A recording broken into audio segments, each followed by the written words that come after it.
வணக்கம் நண்பர்களே, இது ஒரு முக்கியமான பதிவு. இந்த பதிவை அனைவருமே அவசியம் கேட்க வேண்டும். அதுவும் இந்த வீடியோவை முழுமையா பாருங்க. கதவை தரங்கம்மா, கதவை தரங்க. நானும் ரொம்ப நேரமா கதவை தட்டிக்கிட்டே இருக்கேன். கதவை எப்பதான் தருப்பீங்க? இதோ வந்துட்டேன், இருமா. கதவை தரங்க. நான் என்ன பண்ணிட்டு இருக்கேன், எனக்கே வந்து வெறுப்பாவது, ரொம்ப நேரமா நிக்கிறேன். இருமா ஒரு நிமிஷம், சமைக்கட்டுல இருந்தேன், வந்துடுறேன் இரு அப்படின்னு சொல்லிட்டு அம்மா வந்து கதவை திறக்கிறாங்க. என்னமாச்சு, என்னாச்சு, ஏன் திருதுப்புல வந்திருக்க, அதுவும் பெட்டி பிடிக்கோட வந்திருக்க, ஏன் அப்படின்னு சொல்லிட்டு அம்மா வந்து பொண்ணை பார்த்து கேட்க, அதுக்கு பொண்ணு என்ன சொல்றா அப்படின்னா, எனக்கு வந்து இனிமேல்ட்டு அவன் கூட இருக்கிறதுக்கு விருப்பம் இல்ல, நான் இனிமேல்ட்டு அவன் கூட வாழவும் மாட்டேன், இதோட சரி, அவன்லாம் மோசமானவன், நான் என்னால வாழ முடியாது, போதும் போதும் அவன் கூட குடும்பம் நடத்தலாம், இதுக்கப்புறம் என்னால வாழ முடியாது அப்படிங்கும்போது, இங்க வா நந்தினி, உள்ள வா, முதல்ல நீ வந்து உட்காரு, முதல்ல என்னாச்சு நடந்தது சொல்லு, முதல்ல இந்த நேரத்துக்கு வந்திருக்க, மணி 7 ஆகுது, இந்த நேரத்துல வந்து மாப்பிள்ளை இல்லாம வந்திருக்கேன்னா ஏதோ சண்டை தான், என்ன சண்டை, என்னாச்சு சொல்லு அப்படிங்கும்போது, ஒண்ணும் இல்லம்மா, அந்த ஆளு ஆபீஸ் போயிட்டு ஒரு 6 மணி வாக்குல வந்தாரு, வந்த உடனே நான் என்ன எதுன்னு சொல்லிட்டு வந்து கேட்டேன், அதுவும் இல்ல, மல்லிகைப்பூவும் அல்வாவும் வாங்கிட்டு வந்தீங்களா அப்படின்னு சொல்லிட்டு வந்து கேட்டேன். அதுக்கு அந்தாலு, நான் இருக்கிற டென்ஷன்லாம் இல்ல, நீ வேற வந்து தொலை பண்ணிட்டீங்க அப்படின்னு சொல்லி கேட்டாரு. சரின்னு சொல்லிட்டு நான் அதோட விட்டுட்டேன். காஃபி வேணுமா டிவி வேணுமான்னு சொல்லிட்டு கேட்டுக்கிட்டு இருந்தேன். அப்ப அதுக்கு அந்தாலு காஃபியை பிடிச்சி மூஞ்சில ஊத்திரும் அப்படி இப்படின்னு சொல்லிட்டு என்னை திட்ட ஆரம்பிச்சிட்டாரு. எங்களுக்குள்ள வாக்குவாதம் ஆகி 2 சண்டே ஆகி இப்ப நாங்க வந்து தனியா பிரிஞ்சு வந்துட்டோம். இதுக்கப்புறம் வந்து அந்த கூட நான் வாழ மாட்டேன், நான் இனிமேட்டு வந்து டைவர்ஸ் தான் பண்ண போறேன், போ, எனக்கெல்லாம் வந்து அவரை பிடிக்கல அப்படி இப்படின்னு சொல்லிட்டு சண்டை போறாங்க. இது ஒரு பெரிய விஷயமாமா, என்னாச்சுன்னு சொல்லிட்டு நான் மாப்பிள்ளைகிட்ட கேட்கறேன் அப்படின்னு சொல்லிட்டு உடனே வந்து மாப்பிள்ளைக்கு போனை போடுறாங்க நந்தினியோட அம்மா. என்ன மாப்பிள்ள ஆச்சு, ஏன் வந்து நந்தினி கோச்சிட்டு வந்துட்டா அப்படின்னு சொல்லி வந்து கேட்கும்போது, வேற ஒண்ணும் இல்ல, இந்த மாதிரி ஆபீஸ்ல ஒரு சின்ன டென்ஷன், நானே வந்து மைண்ட் ரிலாக்ஷன் பண்ணலான்னு தான் வந்து தனியா உட்காந்துருந்தேன், சொன்ன எவ்வளவோ கொஞ்சம் டிஸ்டர்ப் பண்ணாதுன்னு, திருப்பி வந்து அது வேணுமா இது வேணுமா, அதையும் வாங்கிட்டு வரல இதையும் வாங்கிட்டு வரலன்னு சொல்லிட்டு தொலை பண்ணிக்கிட்டே இருந்தா. அதனால கொஞ்சம் திட்டினேன், நீங்க பெரிய மனசு பண்ணிடாதீங்க, சாரி ஆண்டி, என்னை வந்து மன்னிச்சிருங்க, நீங்க வந்து உங்க பொண்ணை நாளைக்கு காலையில அனுப்பிச்சு விடுங்க, இல்லாட்டி நானே வந்து கூட்டிட்டு வரேன் அப்படின்னு சொல்றாங்க. சரி பரவாயில்ல மாப்பிள்ள, நான் பாத்துக்கிறேன் அப்படின்னு சொல்லிட்டு போனை வந்து வச்சிடறாங்க. வச்சதுக்கு அப்புறம் வந்து பாத்தீங்கன்னா தன்னுடைய பொண்ணுக்கு வந்து ஒரு நல்ல அறிவுரை சொல்லணும், அப்பதான் வந்து தன்னுடைய பொண்ணு இந்த மாதிரி மறுபடியும் செய்ய மாட்டா அப்படின்னு சொல்லிட்டு உடனடியா வந்து கிச்சனுக்கு இங்க வாமா ஒரு நிமிஷம் அப்படிங்கும்போது, பரவாயில்ல அம்மா நமக்காக காஃபி போட்டு தர போறாங்களாட்டுக்கு அப்படின்னு சொல்லிட்டு உள்ள வந்து கூப்பிடுறாங்களே அப்படின்னு சொல்லிட்டு சமைக்கட்ட உள்ள போறாங்க.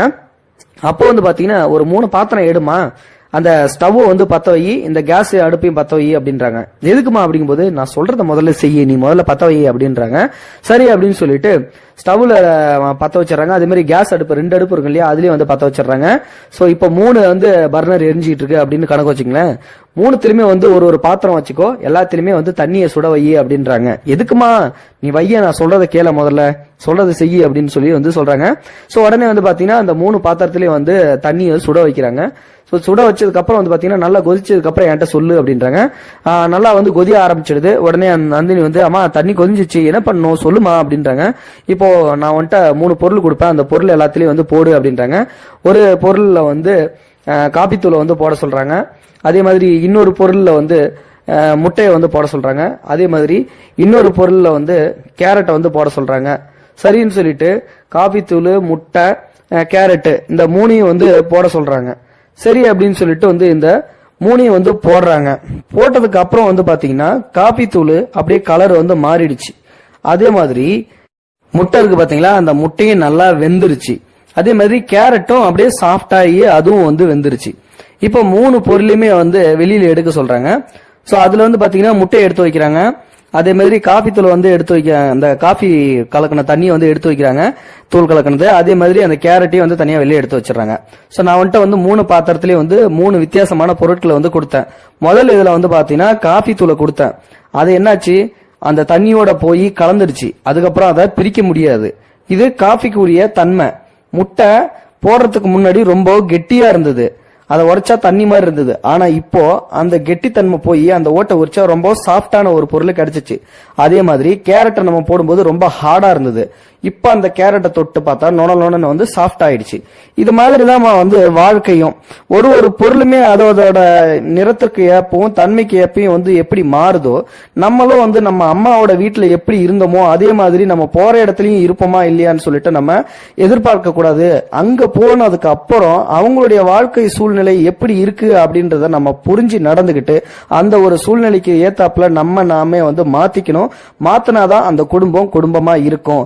நம்ம அம்மா வீட்டுல எவ்வளவோ நீ செல்லமா வளர்ந்துருக்கலாம், போயிருக்கலாம். ஆனா அதையே வந்து அங்க சுதந்திரம் நீ எதிர்பார்க்கிறது ரொம்ப தவறுமா. அதனால நீ இதை புரிஞ்சுப்ப அப்படின்றதுக்காக தான் இந்த ஒரு எக்ஸாம்பிள் உனக்கு நான் சொல்லி காட்டேன். இந்த பொருட்கள்லாம் எப்படி வந்து முன்னாடி அந்த தண்ணியில போடுறதுக்கு முன்னாடி எப்படி இருந்துச்சு, அதுக்கப்புறம் வந்து எப்படி தன்னுடைய தன்மையை மாத்திக்கிச்சோ, அதே மாதிரி நீயும் உன்னுடைய வாழ்க்கையை வந்து மாத்திக்கோ. வாழ்க்கையில வந்து இன்பம் துன்பம் கஷ்டம் நஷ்டம்